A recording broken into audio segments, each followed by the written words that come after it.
Hey guys, and welcome back to another video. In this video, we'll be going through my AFL fantasy team for round 9. I will leave it on a little bit of a trade, sort of not cliffhanger or anything, but sort of just an option between two sets of trades that I'm still trying to figure out, because I still am lining up trades between fantasy and supercoach, and it feels like this is a sideways sort of move. But one of the sets of trades is obviously going to be a sideways move, and the other one is just 2 rookies up. But I really like this sideways move because it's a move in the ruck department, and it's going to become pretty obvious.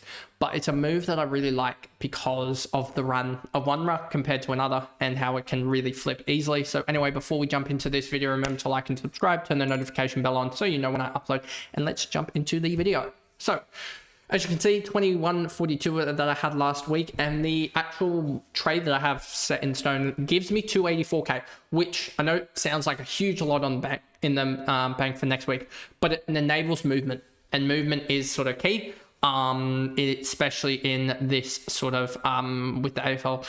And the rookies these days being chopped and changed very quickly.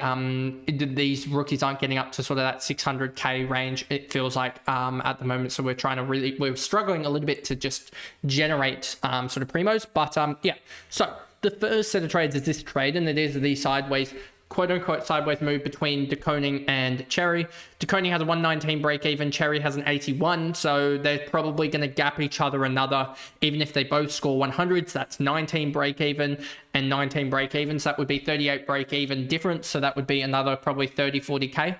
So I just see this run from Cherry, and I'm like, Brisbane Lions this week, that's a little bit tough. Brisbane haven't given up too many good scores to rucks, but I feel like he could do 100. He's done 100 in the past against them. And then he's got Richmond and also Collingwood. And if you look at the rucks, he's had a relatively easy-ish run for the rucks in this sort of run here against these rucks here. But he was injured in these run of 70, so that's why I feel like we're getting him at a cheapish price at the moment. So that's why I'm kind of tempted to jump on. And if you look at DeConing, once he hits after St Kilda is a easy-ish matchup for rucks if we go to the DFS and we look at it. So if you look at the defense first position and we look at the, this is going to make me log in, isn't it? Of course it does. So let's log in quickly for this. Let me just figure this out. I think that's it. There we go. So let me get back to this, and then we go down to here, and we get down to the defense first position, and we go the rucks. So the last 10, St Kilda is a plus 4.51, but they've played Darcy and Jackson. McInerney went 104, Tim English went 99, so he's not even that good of a ruck, it feels like. I feel like the Briggs one was before he got injured, and everything else, the chaos there. And then the Sweet 71, Nankervis and Riley O'Brien. So no one's really doing outstanding against the likes of Rowan Marshall.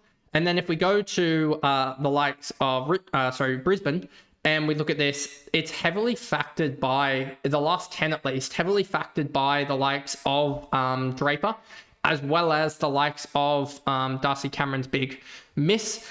Obviously Witts went 75, but you see Rowan Marshall, this sort of more tackling, take it out of the ruck style ruckman is at a 107. Even Brodie Grundy went 95. Toby Nankervis, a bigger ruck, went 90. So you see that, and I'm going, it's actually the sort of outside runner games that don't really score well, and that makes sense to me. And I'm going to say it makes sense to me because Brisbane like to have the ball quite a lot. They like to kick around the back, etc., like that. So players that really don't score well outside of stoppage, outside of stoppage, they score really well, don't tend to score well, it seems like, against Brisbane.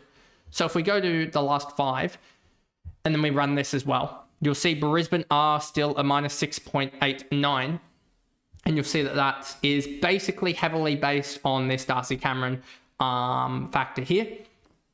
He scored a 77. I don't remember what happened in that game, but I want to say that he didn't.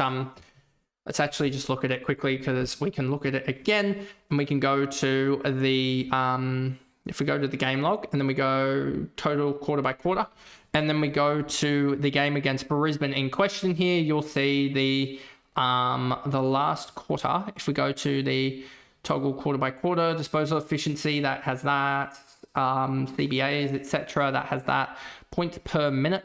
So it doesn't actually have the Supercoach point. Okay, so in the first half against the Brisbane Lions, he was on 46 and then didn't bother basically playing in the second half. So I'm actually not too worried about that score there, to be honest with you, comparatively to other games. So yeah, I think that that's totally fine. Let's look at Rowan Marshall. It's going to take me a second to get my head around these new games. The new way that this is actually set up. If we go to Brisbane here, you'll see doesn't really. I wish it would have the sort of different features on it as well, just to help out a little bit, but it doesn't seem to. If we go down to that game in question, am I able to toggle quarter by quarter? Okay. So if we go down to the Brisbane game here for the likes of Rowan Marshall, he scored a 107. He got away really early, and then 19, 21, 22. So it seems like a lot of the players are getting away early and then sort of slowing down after that. So I just think that Cherry could be a really interesting pick to go to if we go back to here. And then the obvious pick is the Boxall to Davidson. Now, if I just was to reverse this trade, then the other potential trade is effectively, because I'd have 385k left in the bank. And this is why I don't really want to do it. It's because I feel like Trainer's not going to, in Supercoach at least, not having him, is not going to damage me too much. But I feel like he's going to be another guy that scores another sort of 70 or 80 score.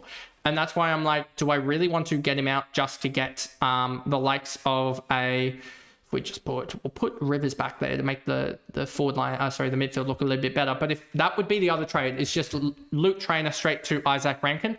So that's the reason why I actually like the ruck swap trade, is because it just sets my team up so much better, because I don't know if De Koning, with this run coming up, he's got St Kilda, Sydney, GWS, the bye, and then he does have the likes of Essendon, then the Eagles, then North. But I'm pretty sure the run for the likes of, if we just switch over to, where is he? He would be down here in Cherry.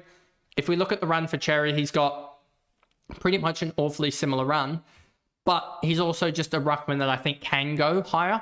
And if you take out the sort of 3 injury games that he's gotten, and you look at the first sort of 4 games, sample size, the games that I know he's been fit in, the 4 games where he's turned up, he is averaging 122. I just don't know if TDK can do that, whereas I'm pretty sure the likes of Cherry can do that. So that's why I'm almost going to have that set up as the trade that I do for the week. If we just go to Cherry, and I can almost actually VC the 2 guys, can I? Or do Brisbane play the last game of the round? You could almost VC the 2 guys. I don't know whether I'd what I'd do outside that. I'd probably VC Dacos, to be honest with you, without VC Dacos into Gawn, because that's probably the way I'll go. And that is solely based on the fact that Freo, if you look at their midfield, it's not the greatest midfield for stopping someone per se. If we just look at this and we go here, you'll see their midfield consists of Neil Erasmus, Murphy Reid, Caleb Sarong, Andrew Brayshaw, and Matthew Johnson. There's not one tagger in there. So I really like that for the likes of Nick Dacos running riot, because there's not really anyone that can go with him, and there's not really even just someone in the forward line that can translate down like a James Jordan was potentially trying to, even though he failed miserably. So I think it is just Dacos into Gawn territory now for a long part of the season. So anyway, I think that's a good place to, I guess, finish off this video as I just try and restructure the players and their price points, as Helen Francis is at F4 now.